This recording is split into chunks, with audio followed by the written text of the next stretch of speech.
Bien, la charla de hoy va a tratar sobre las 4 nobles verdades, que es una continuación de lo que vimos la semana anterior, para que vayamos teniendo un marco y un contexto de referencia para entender qué es lo que estamos haciendo.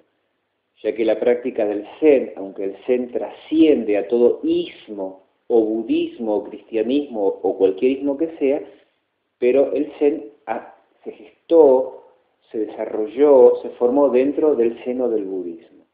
Entonces el budismo, las escuelas que hay, tanto las que se llaman Hinayana, pequeño vehículo del sur de Asia, y Mahayana, gran vehículo, o de la parte norte de Asia, aunque hay algunas diferencias en cuanto a actitudes, pero doctrinalmente la enseñanza es la misma. Entonces, los pilares del budismo están en las 4 nobles verdades, el óctuple sendero y los 10 preceptos. Entonces, hoy vamos a hablar sobre las 4 nobles verdades, que es lo que dio sentido y gestación a lo que hoy se conoce como el budismo. Hace 2600 años atrás, en un reino llamado Kapilavastu, nacía un niño que le pusieron el nombre Siddhartha Gautama. Siddhartha significa aquel que realiza todos los deseos y Gautama significa el victorioso sobre toda la tierra. Este niño era el hijo del rey Suddhodana y de la reina Maya, que eran sus padres. Este niño, 35 años después de su nacimiento, se convertiría en el Buda histórico, aquella persona que hizo el viaje más profundo o más completo dentro de la psiquis humana y que llegó a los niveles más ultérrimos de la realidad de la existencia universal, transformándose en el iluminado o el bendito. Este joven o este niño, él vivió en un contexto muy palaciego en el cual el padre lo protegió de todo lo que era el sufrimiento y todo lo que era, digamos, el dolor del mundo, ya que Buda, o Shakyamuni, o Siddhartha Gautama, los diversos nombres que se le dan a este personaje histórico, a los 7 días de su nacimiento su madre fallece. Entonces después el rey se desposa con otra cortesana y esta mujer hace de madrastra durante todo el tiempo que Buda vivió en el reino de Kapilavastu, que es el lugar en el cual él vivió, se desarrolló, se educó, etc. Entonces, era un niño muy inquieto en el cual todas esas cosas maravillosas que le rodeaban, ya que el padre se encargó de que todo lo feo, todo lo malo esté fuera de los umbrales del reino. Entonces él solamente veía cosas hermosas, mujeres bellas, gente joven, saludable, atlética, ricos manjares, sirvientes, todo acomodado, todo muy perfecto. Pero él sentía como que algo ahí no era tan así. Con el tiempo, él se desposa con una joven hermosa y tiene un hijo que se llama Rahula. Y en ese interín, él logra en un momento salirse de las murallas de su reinado con un sirviente y él experimenta 4 cosas que producen un gran cambio en su mente y en su visión de la vida. Él ve por primera vez la pobreza, algo que él no sabía que existía, ni tenía idea ni referencia. Después conoce la enfermedad, conoce la muerte, ¿sí? Y conoce, me faltaba un cuarto, y conoce la vejez. Mejor dicho, el orden es pobreza, enfermedad, vejez y muerte. Gracias por el apuntado. Esas 4 cosas, el sirviente le dice que a todo ser humano le acontece.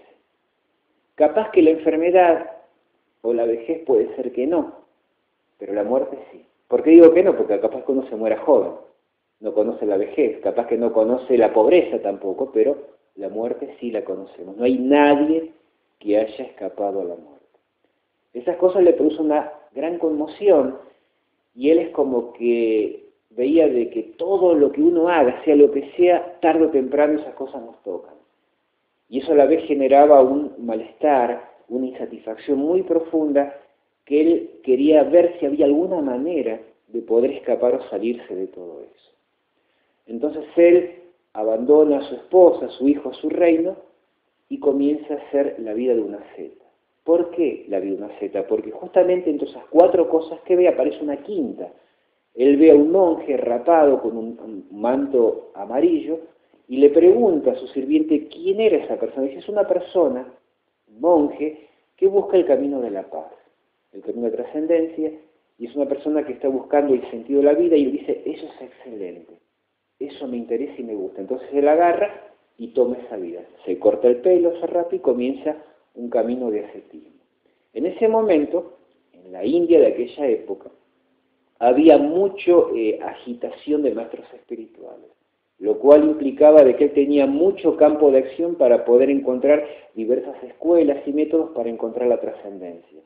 Y como este joven era muy comprometido consigo mismo, él las prácticas las llevaba hasta las últimas consecuencias. Él no hacía nada tibiamente, él lo hacía con la máxima intención, con la máxima fervor, con la máxima fuerza, llevándolo a los extremos.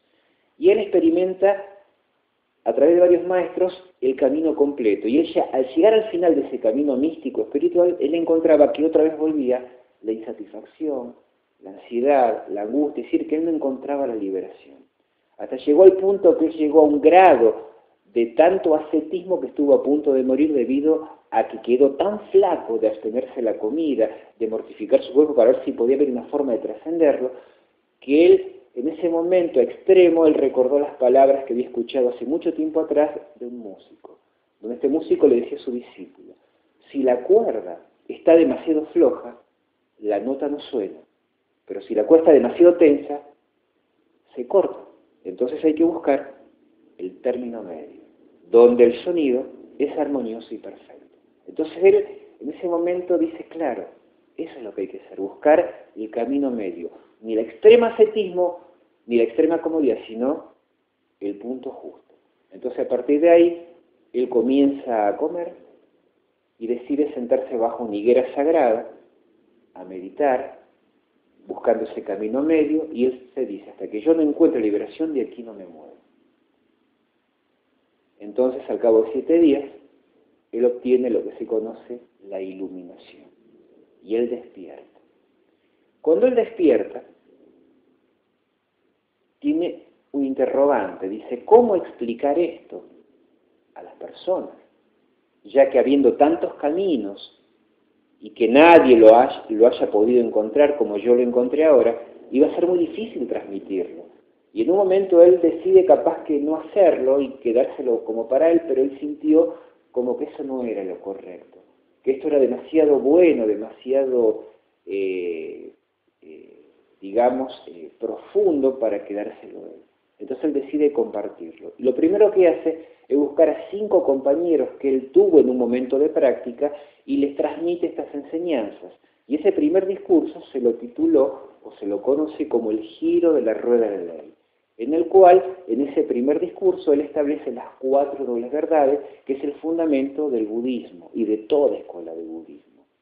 El primer fundamento, o la primera noble verdad, que él logra entender y ver claramente en su experiencia de iluminación, es que toda existencia es sufrimiento y dolor. Segunda noble verdad, que ese dolor o ese sufrimiento tiene una causa. La tercera noble verdad es que ese dolor y sufrimiento pueden cesar. Y la cuarta noble verdad es que hay una vía o un camino para encontrar la liberación y el cese total del sufrimiento. Entonces, en la primera noble verdad, él dice de que la vida es sufrimiento. Y una vez Buda expresó, él decía, si se juntasen las lágrimas de todo el dolor y sufrimiento de la especie humana, por ende excedería por mucho el volumen de los océanos. Deben entender que el sufrimiento es una experiencia constante y permanente de casi toda la raza humana y en todos los tiempos que hubo y en todas las culturas y en todas las razas, inclusive en todas las religiones.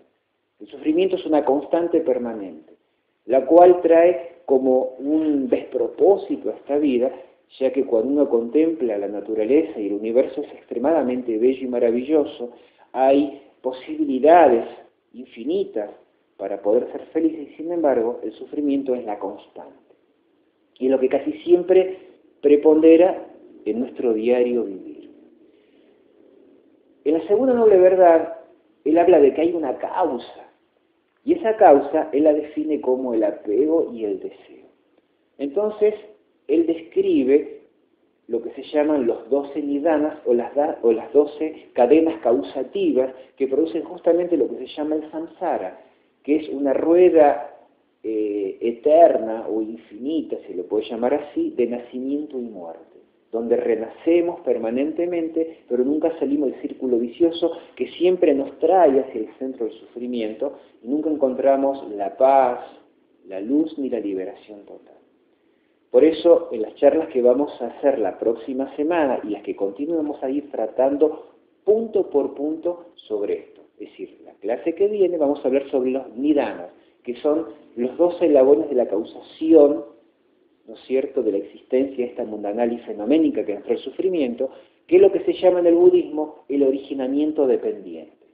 Y que eso es muy importante entenderlo porque uno, comprendiendo esto, entiende por qué practicamos Zen, por qué meditamos, porque esto no es en sí una filosofía especulativa, sino que esto sale del sentido común y de la observación pura, como hablamos la otra vez.